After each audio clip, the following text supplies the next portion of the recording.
Alright mga katrops, welcome back to our channel. Nandito tayo ngayon sa akong trabaho, yung full-time job ko.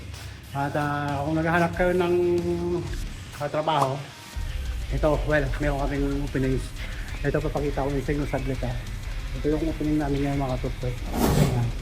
Now hiring apprentice millwright mga katrops. At hindi lang yan mga katrops, meron din kaming mga iba pang mga posisyon na open. Ito yun o.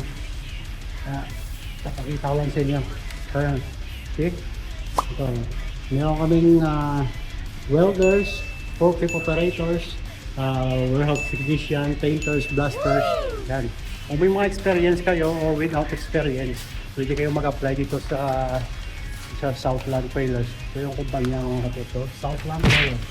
Yan, yun ano ha. Now hiring apprentice millwright. No experience required. Start your millwright apprenticeship. Location sa plant A. Kung gusto nyo mag-apply mga props, ito study lang to. Post ko yan dyan. At ito hanggang March 7 na lang 2026. Yun mga katrops. Sa pangalan ng babalak pa mag-apply ng mga trabaho, ito pa yung isang job na hiring mga katrops. Ito yung sa kabila ko kumpanya, doon ako nagpa-part-time.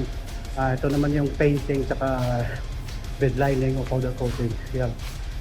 Yeah, so anyway mga katrops, since nasa paint or powder coating department tayo mga katrops, itong video na to ay nasa inyo. So i-share ko lang nung paano tirahin tong bumper na to mga katrops. Hanggang dito lang ha.